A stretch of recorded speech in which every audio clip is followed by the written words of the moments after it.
symbol of wisdom and act and stuff. So they made a lot of, so Hartigan was really interested in making a lot of, titled works. This was called Gray-Eyed Athena.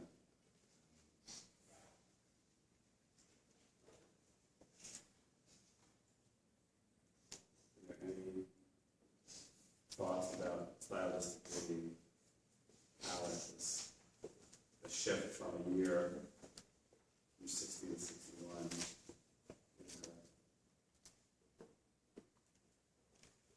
The way she approached painting.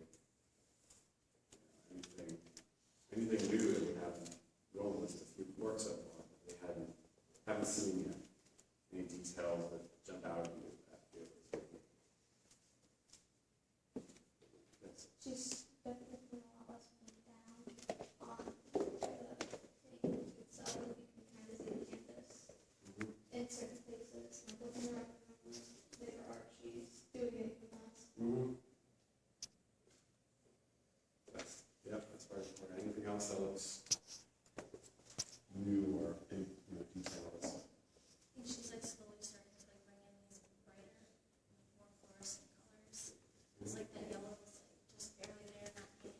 It's more prominent in this one. More of like the pink or red. But also like a decent amount of gray. Right. Which like is all intact. Definitely. That's one of the attributes of those gray eyes, like the sea. What about just brushwork, brush strokes, shapes, or forms that look new, different?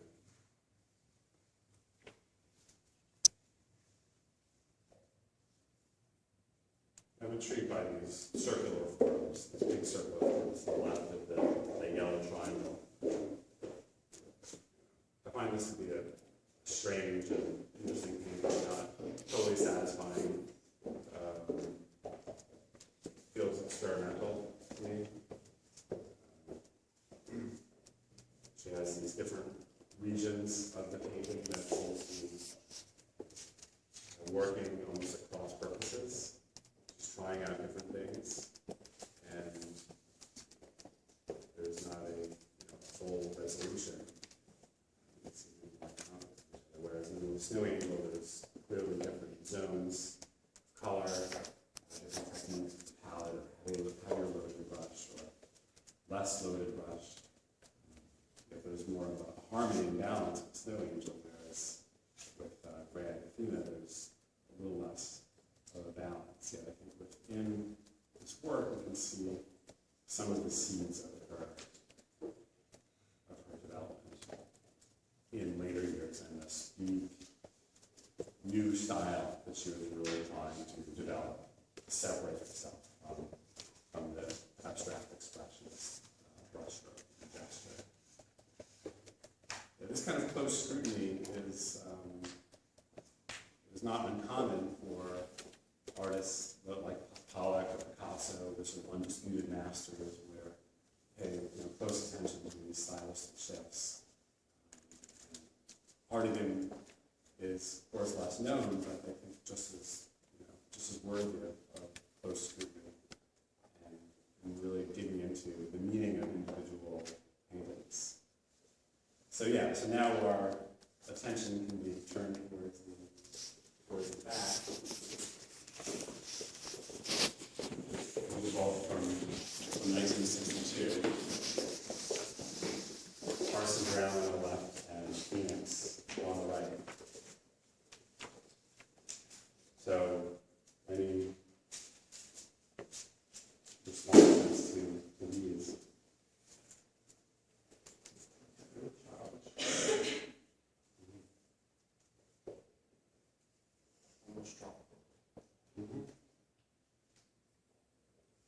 Her brushroots aren't as harsh. It's got more food on them. It's just like a happier, lighter. Baltimore. She had a studio in the city of Baltimore, and she lived in a residential area. It's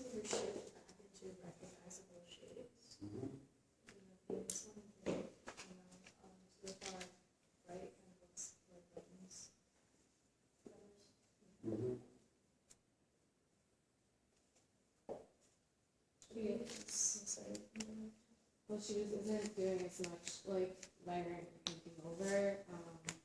It's just clearly, especially in this one, like she's planning out in charcoal like the shapes and then just very, very lightly filling them in with like really watered down colors, which is like totally different than that.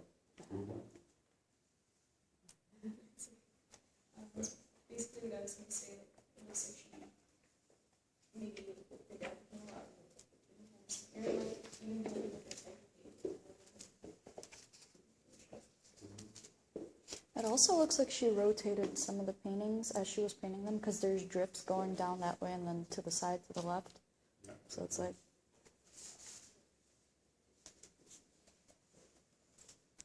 Yeah.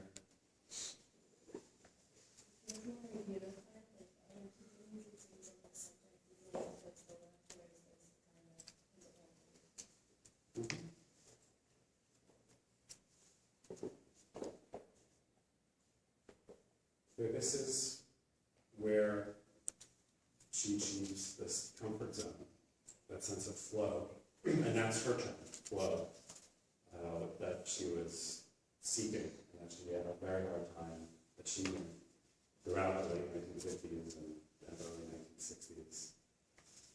She was also, someone made a comment that they looked childish, and she was aware of that, and one of the labels, I quote from a letter, where she was worried that we would look too naive, and she felt that they would look too simplistic.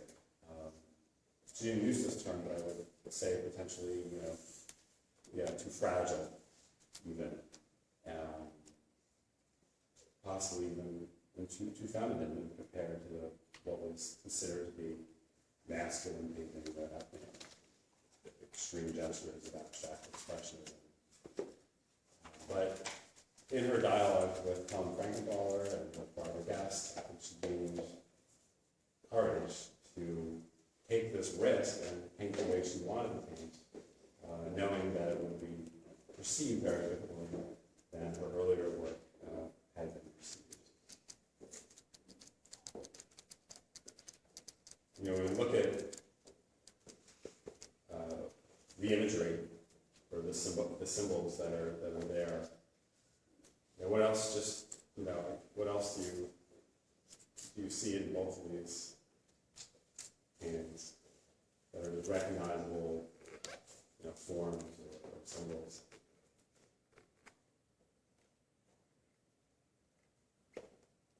So here's a number 3 on the top left there, and 8 on the bottom right. Brown bikini. The red bikini bottoms. And like all the other stuff, there's like all kinds of other beach umbrellas. And those kind of concrete, I think.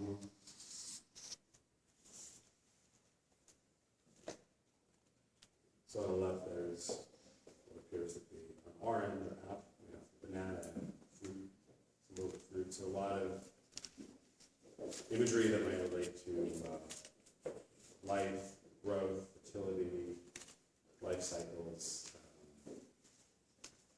rebirth, even. The mood, of course, is so different because of the palette of the other things. I think these are, pretty open to interpretation. So the title on the right is Phoenix, or really, I think at one point it's called The Phoenix. So those, you might be looking at more like wings and feathers and bird-like forms in different places.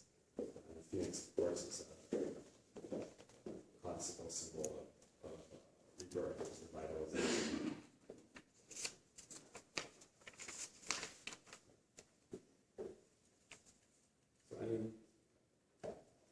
Any questions at this point? Just like genuine questions about Hartigan and for this new exhibition. She was born in 22, so she was about 40. She was 40 when she made these paintings. She was born in New Jersey. She lived in Baltimore from the 60s to the death in 2000.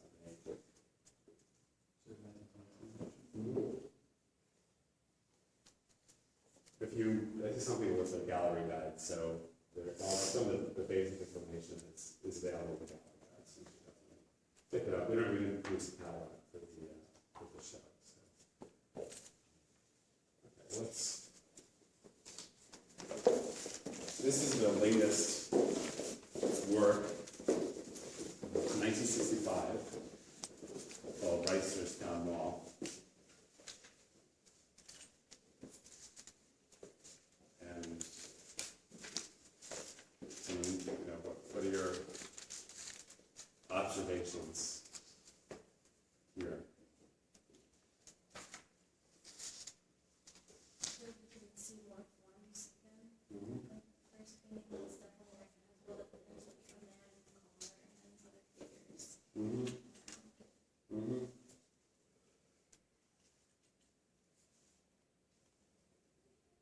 But these forms don't look as coarse as for the person who you look at.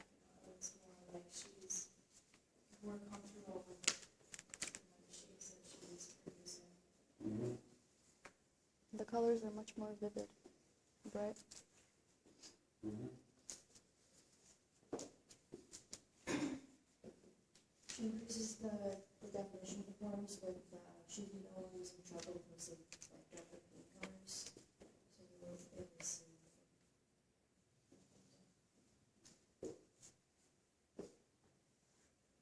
So what would you say the mood or the emotional affect of this work is? Very active and fast-paced. I feel like it's a lot of movement. Much more urban.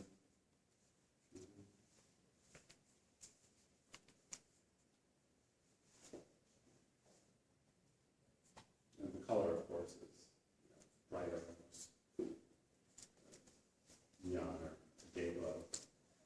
It's 1965, so it's the cusp of psychedelia and Summer of Love in 1967. Pop art was already well underway and maybe even waning by 65,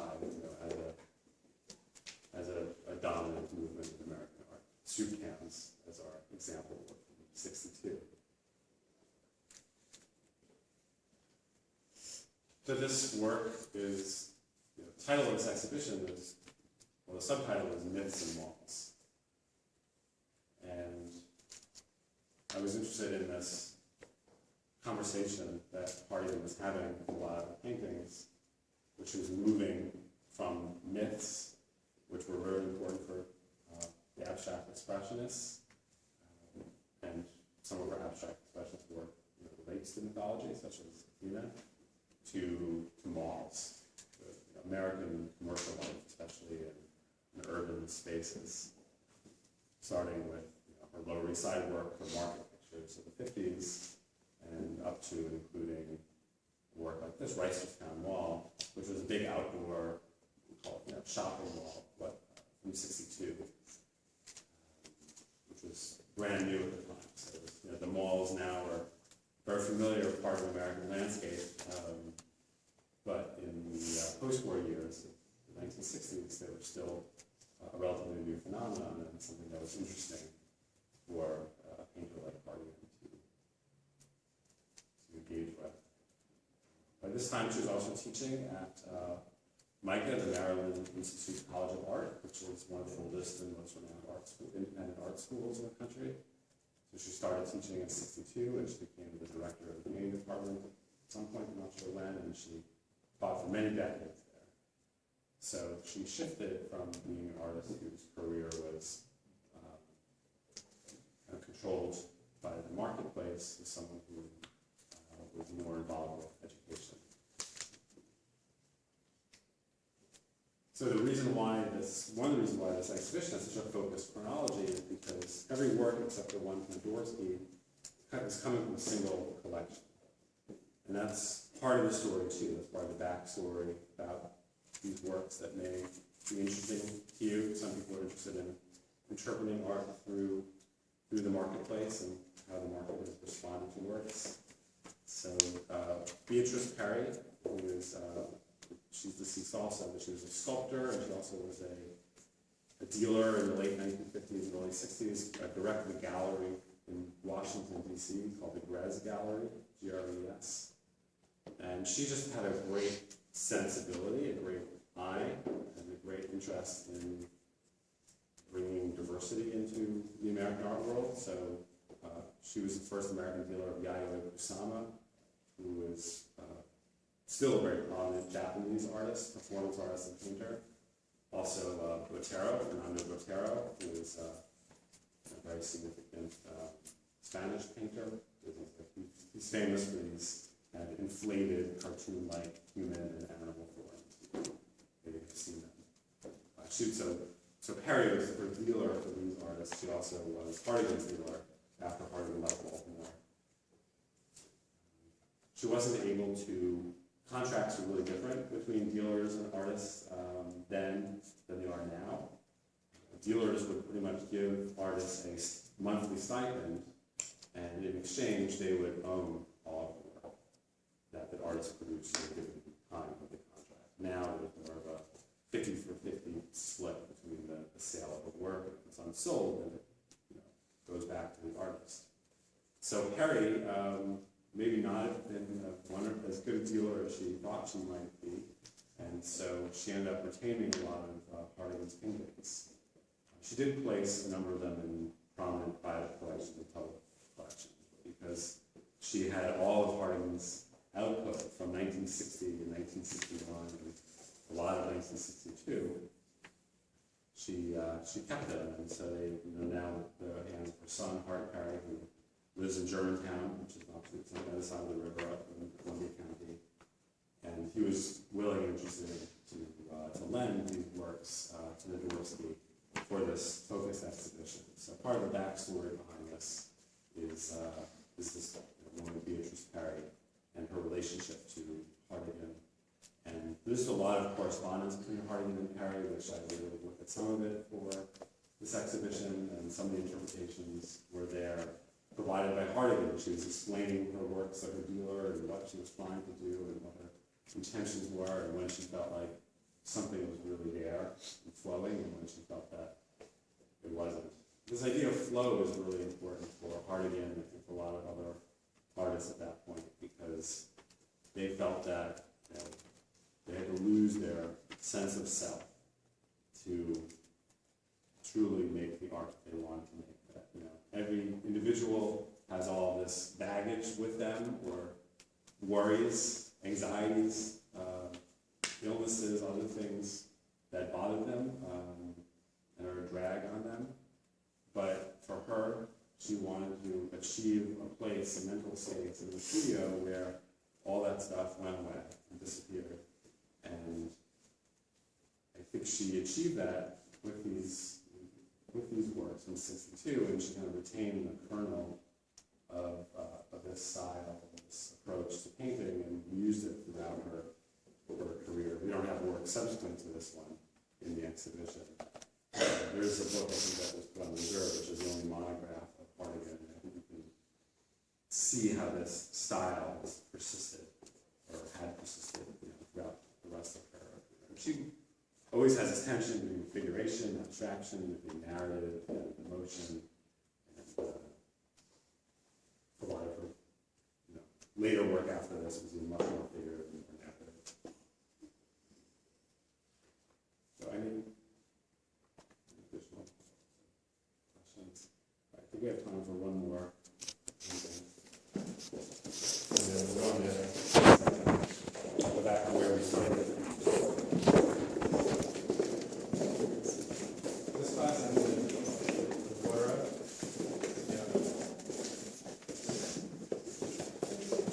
So this is called Maryland, 1962.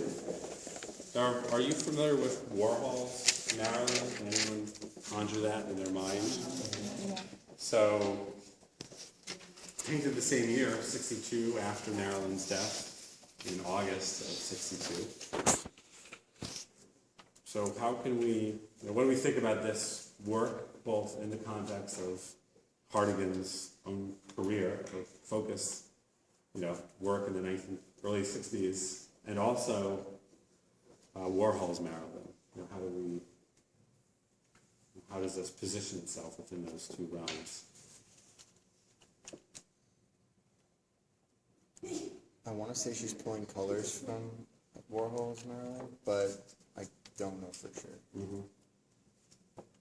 Warhol's Marilyn depends on what she seems to hold. Basically, just use the same swings and use different colors over. Mm-hmm. So, I understand there's similar motifs and objects, the eyes and lips and the teeth. Mm-hmm. Or something.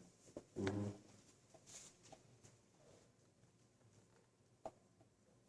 And she wrote the title on the lower left in pretty large letters, so it's unmistakable. She wants you to know who the subject is here, although you can't see the face. Warhol reproduces one of her classic glamour shots. Let's maybe look at, there's a couple of preparatory works on this wall that are also in the collection of Beatrice Perry, now Hart Perry. And then if you get closer later, you can see on the lower right, it's inscribed to Beatrice Perry, which is called Beatty, from Grace. So like a lot of artists, she just was looking at imagery around her from newspapers and magazines. She had her proverbial bulletin board where she'd pack up things that were notable and inspiring. She commonly did have sketches and studies of large abstract works before she completed them. Sometimes they were collages like the one on the left. Sometimes they were done in either ink or paint on paper. But now seeing some of the source imagery in this collage on the right, and then looking back at the Hartigan, you may have different ideas of what she did differently in comparison to Warhol, how she takes this iconic face of female sexuality in the early 1960s and transformed it into her own image.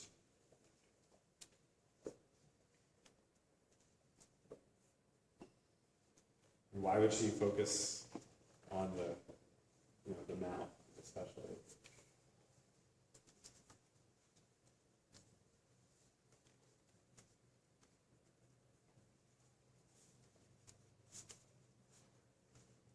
So I think it's just if you have time to come back and you're interested, then I think this is one example, just a way to see this the transformation from mass media imagery and feelings about the death of an icon who she related to in some way. She was a famous woman and in the culture business, and she sought to step away in the same way that Monroe tried to step away and do more serious work, but could never escape her persona, her own image.